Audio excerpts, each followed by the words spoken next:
Hey there, it's Gabrielle Nicolay with the Complicated Kids podcast. And today we're going to talk about systems. Systems as it applies to child development, as it applies to complicated kids, and as it applies to treatment of complicated kids when that's warranted. For background, you'll want to go back and listen to episode 1. It's complicated, and episode, I don't know what number, but the one on developmental milestones. That's going to set up this conversation. This is a podcast that I'm going to do here. This is a solo one. So I want to talk about systems as regards children, because when things are not going well, remember we talked about there are different domains of development, different areas. And when things are going well, it looks incredibly easy. But when they're not, it's very complicated, right? And so what we need to do when I'm looking at a child who's having difficulty is, okay, where are the areas of difficulty and how can we get underneath the behavior to take a look at what's really happening in terms of the organism.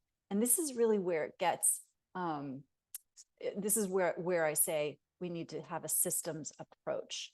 Okay, so what do I mean by this? We're going to go step by step.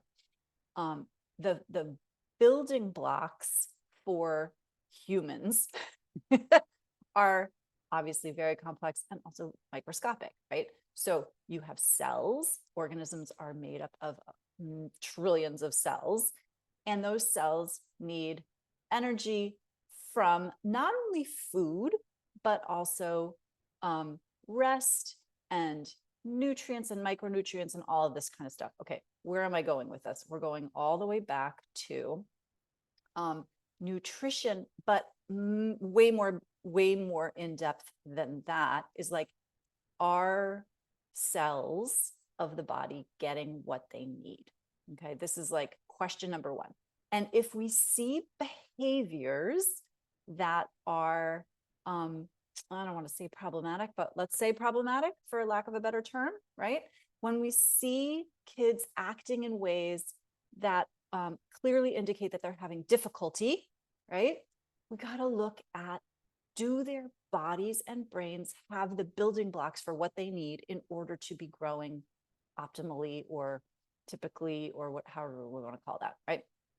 And if we're seeing lots of acting out, lots of big, huge emotions very frequently. Again, big emotions are part of childhood, but big, long, frequent bursts of emotion where people are getting hurt, that's not what we're looking for. And there's a reason for it, and it's not in the child's control.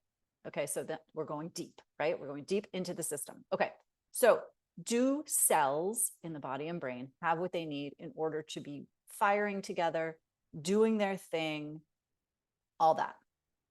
If we're seeing problematic behavior, and I'm putting that in air quotes, then the answer is almost positively no. And so maybe we add some nutrition support. Okay, we're not going to talk about interventions per se today, but I do want to get you thinking about these different domains of building blocks for why and how things are going off the rails a little bit. Okay, so we've got cells. Next is the organism. And again, I kind of laugh, but sometimes it helps to think about a child as an organism, because it helps you look at it. It helps you depersonalize it a little bit. It helps you look at the whole thing, right?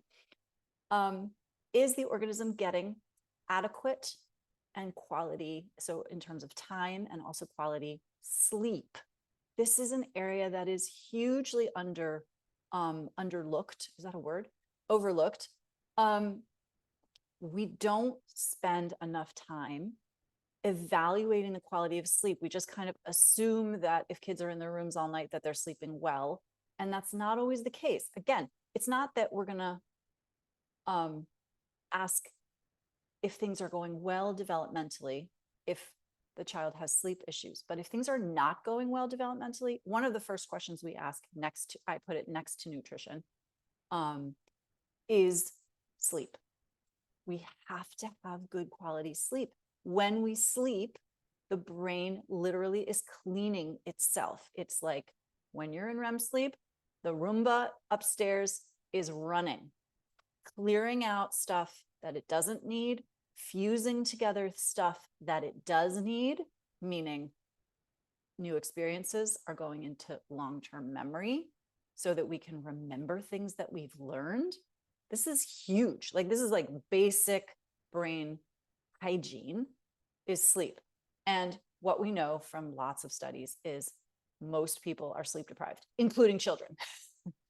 Now, there are a couple of different reasons why people are sleep deprived, and we'll probably do a whole podcast on sleep. But you can go and listen to any of the myofunctional experts that I've had on the podcast for more information on sleep and breathing. So this is the other piece of the puzzle. If nutrition and sleep sit on the bottom of the pyramid, breathing is like immediately adjacent, slightly up from sleep. Breathing, that's not true. I've got it backwards. Breathing underlies sleep. And here's why. You can't sleep if you can't breathe. Okay, so go and listen to the myofunctional experts talk about this. They will do a much better job than I will. But breathe, there's lots of research. Go find it, go listen to it. But the point being, faces are getting smaller, airways are getting smaller, and sometimes kids can't breathe. Okay, add into that, we've got allergies, we've got environmental toxins. Okay, now we're congested and we also can't breathe. So breathing underlies sleep.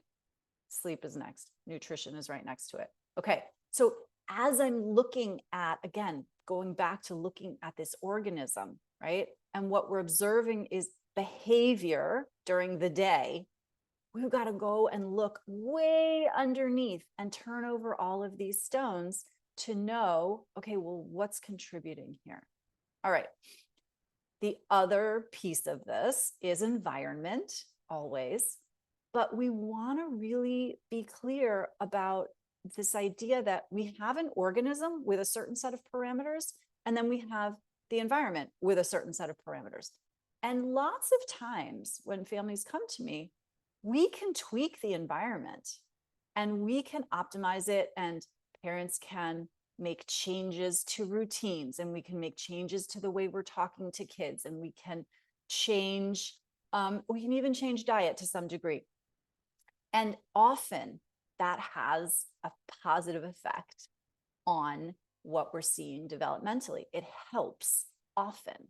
Changing the environment is like, Mona Delahooke has an expression called a sturdy platform. We want organisms, kids, people to have a sturdy platform from which to operate. That means I feel good in my body, I've gotten adequate sleep, I have adequate nutrition, but the system is functioning optimally. And now I can handle what the world is throwing at me. Environmental changes are like scaffolding on a platform that's not sturdy enough. And we put those environmental changes on, we put the scaffolding on while we're making the platform sturdy. But I would put sleep, nutrition, and breathing, kind of that bunch, that's the foundation of the platform. And so often we forget to look at that.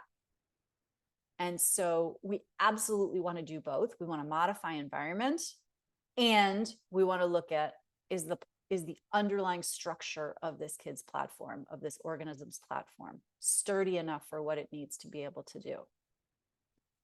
There are, obviously, this gets very complicated and more unknown. We're learning so much about the brain, for example, right now, and how we learn, and how neurotransmitters or neuromodulators are working in the brain, but we don't know everything. Same with the gut. You know, the microbiome. You've heard a lot about the microbiome, and we need to take probiotics and not antibiotics, and we need this kind of supplement, but not that kind of supplement. And there's lots of conflicting evidence. And so this can sometimes feel very overwhelming. And so again, it's a little bit about like, what am I seeing from this organism, from this child on the outside that gives me some clues about what's happening on the inside? And so I just wanted to kind of walk you through that a little bit. We sometimes don't have very good answers, and sometimes there's a lot of trial and error.